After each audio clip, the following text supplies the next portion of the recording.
چنانچہ یہ دو صحابہ کرام تیز رفتار اونٹنیوں پر بھاگ رہے، ٹھیک اللہ کے پیغمبر علیہ الصلوۃ والسلام نے جو جگہ بتائی تھی وہیں پر وہ عورت ملی، پکڑ لیا، کہاں جا رہے ہو، کہاں سے آ رہے ہو، ساری باتیں ہوئی، پتا چل گیا کہ وہی عورت ہے۔ کہا وہ خط دکھا، کہا کون سا خط؟ کہا وہی خط جو تمہیں بنا آدمی نے دیا ہے۔ کہا میرے پاس تو کوئی خط نہیں، چیک کر لو میرا سامان، یہ میرا سامان ہے، یہ میرے کپڑے ہیں، یہ میرا خوراک ہے، یہ میرا وہ، ساری تھیلیاں چیک کر لو۔ ساری تھیلیاں چیک کر لی لیکن ملا کوئی نہیں۔ لیکن انہیں یقین تھا کہ جس ذات نے ہمیں اطلاع دی ہے وہ بھی جھوٹی نہیں، اور جن کو اس ذات نے اطلاع دی ہے وہ تو جھوٹی ہو ہی نہیں سکتی، نہ وہ جھوٹا نہ اس کا بتلانے والا جھوٹا۔ اے اللہ، پتہ نہیں مجھے کیوں ایسا ایک واقعہ یاد آ گیا۔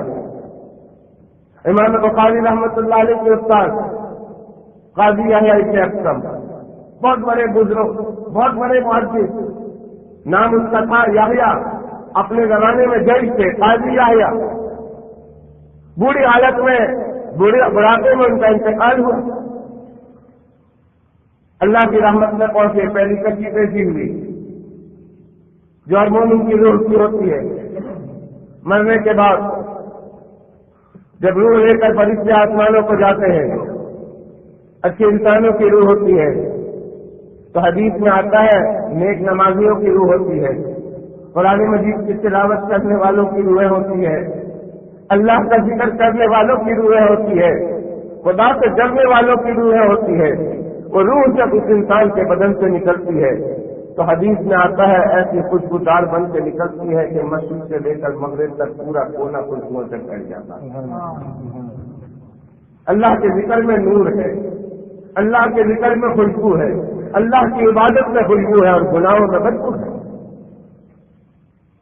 جب ذکر کرنے کے بعد روح کو انسان سنوارتا ہے تو جس طرح خوشبو لگانے کے بعد، صابن لگانے کے بعد بدن سے میل کچیل صاف ہوتا ہے اور بدن سے خوشبو آتی ہے، اسی طرح اللہ کا ذکر کرنے کے بعد، نماز کے پڑھنے کے بعد، قرآن کی تلاوت کے بعد، ذکر اللہ کے بعد قلب کی گندگی دور ہو کر قلب کے اندر صفائی آتی ہے اور قلب خوشبودار ہوتا ہے اور روح خوشبودار۔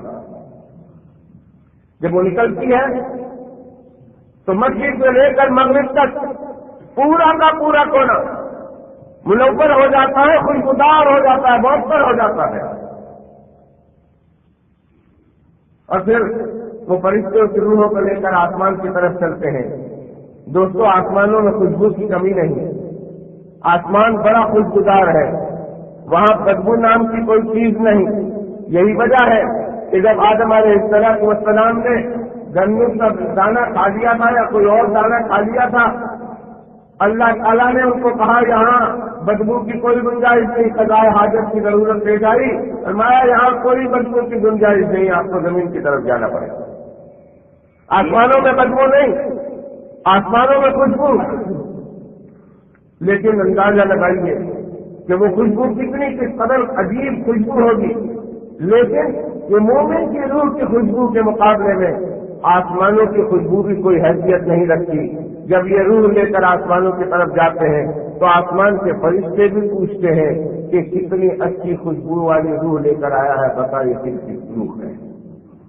وہ بھی خوشبو سے محفوظ ہوتے ہیں، انہیں بھی خوشبو محسوس ہوتی ہو، کہتے ہیں کس کی خوشبودار روح لے کر آیا ہے۔ پھر اس کے بعد آسمان والے اس کے اوپر رحمت کی دعا کرتے ہیں، پھر دوسرے آسمان پر، پھر تیسرے آسمان پر، پھر چوتھے آسمان پر، پھر پانچویں آسمان پر۔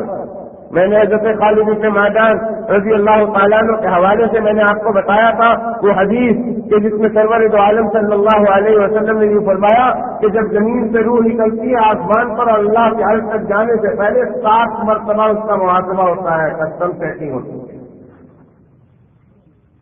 امریکہ جاؤ، کوئی کھانا لے کر، انگلینڈ آؤ کوئی کھانے پینے کی چیز لے کر، کسی اور جگہ پہ جاؤ کوئی کھانے پینے کی چیز لے کر اور جہاں سے لا رہے ہو وہاں ممکن ہے کہ کوئی ڈیزیز پھیلا ہوا ہو، کوئی بیماری پھیلی ہوئی ہو، تو کہتے ہیں کھانے کو فوڈ کو پہلے چیک کراؤ۔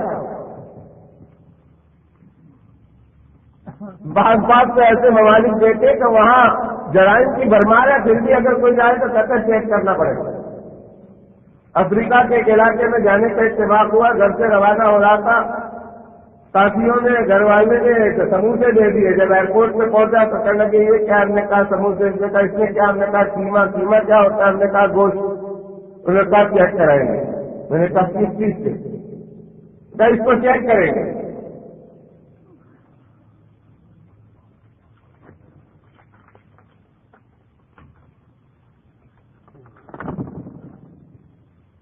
وہاں چیکنگ ہوتی ہے، 7 آسمانوں پر 7 مختلف قسم کے ڈیزیز کی چیکنگ ہوتی ہے اس روح کے بارے میں۔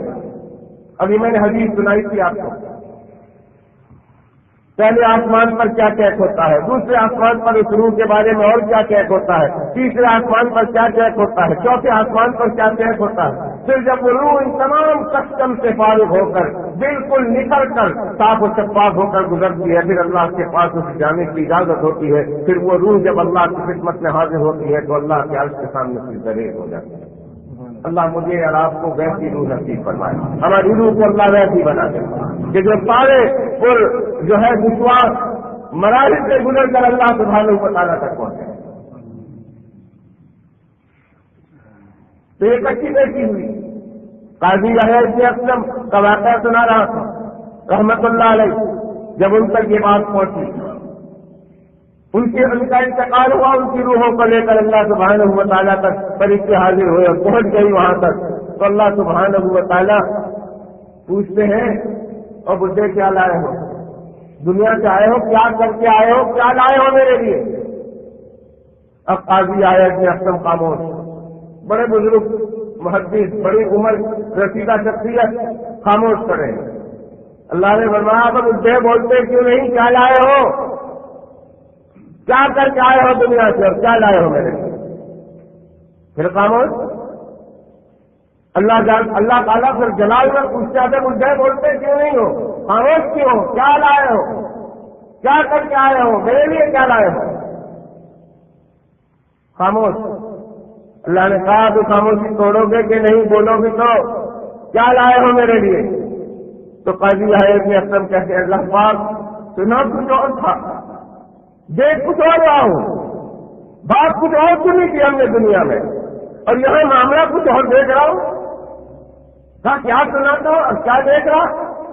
سب سنا یہ تھا مجھے میرے فلاں استاد نے، اور ان کے استاد نے، اور ان کے استاد نے، اور ان سے حضرت عائشہ نے، اور حضرت عائشہ سے تیرے حبیب نے صلی اللہ علیہ وسلم نے یوں کہا ہے کہ جس شخص کا حالت اسلام میں ایسی حالت میں انتقال ہو جائے کہ وہ بوڑھا ہو جائے، اس کی داڑھی سفید ہو جائے، اس کے بال سفید ہو جائے، یعنی حالت اسلام میں بڑھاپا بھی پالے اور بڑھاپے کی حالت میں دنیا سے انتقال کر جائے، تو اللہ تعالیٰ کو ایسے آدمی کو عذاب میں سے شرم آتی ہے۔ یہ تو میں نے تیرے حبیب صلی اللہ علیہ وسلم کا فرمان ان واسطوں سے سنا ہے، اور تیرا حبیب تو جھوٹا نہیں، اور تیرے حبیب نے بھی حضرت جبرائیل سے سنا ہے، اور حضرت جبرائیل بھی جھوٹے نہیں، اور حضرت جبرائیل نے آپ سے سنا ہے، اور آپ تو جھوٹے ہیں ہی نہیں۔ اے اللہ سنا یہ تھا، اور آپ کا غصہ دیکھ رہا ہوں، آپ کا جلال دیکھ رہا ہوں، تب میں سوچ رہا ہوں سنا کچھ اور تھا اور ہو کچھ رہا ہے۔ اللہ تعالیٰ نے فرمایا ہاں تیرے استاد نے بھی سچ کہا، اور ان کو ان کے استاد نے بھی سچ کہا، ان کو فلاں صحابی نے سنایا انہوں نے بھی سچ سنایا، ان کو جناب محمد الرسول اللہ صاحب نے سنایا انہوں نے بھی سچ کہا، اور ان کی حضرت جبرائیل علیہ السلام نے کہا انہوں نے بھی سچ کہا، اور حضرت جبرائیل کو میں نے بتایا اور مجھ سے بھی سچا کون ہو سکتا ہے؟ جا بندے میں نے کہا ہے اسی بات پر میں نے تیری مغفرت کیا، جا میں نے تیری مغفرت کیا۔ تو اللہ سے بڑھ کر تو بات کس کی سکتی؟ قل صدق اللہ۔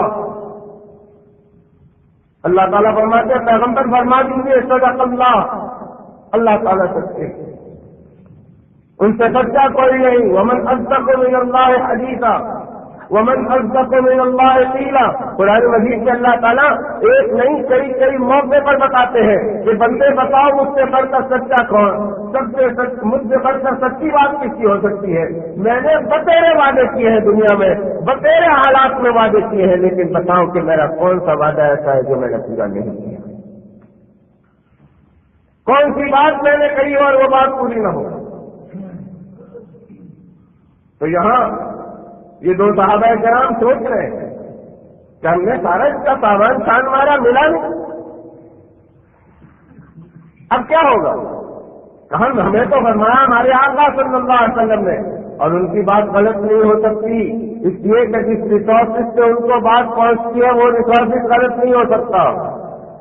ما ينطق عن الهوى ان هو الا وحی یوحی، فارسی کے کسی شاعر نے کہا ہے گفت اللہ بوت گھر کے حلقوں میں عبداللہ بوت، کہ اس کی بات تو در حقیقت اللہ کی بات ہوتی ہے، گھر سے نکلتی ہے اللہ کے پیغمبر کی زبان سے اور اس کے حلف سے، لیکن اس بات کا کہلوانے والا تو اللہ ہے۔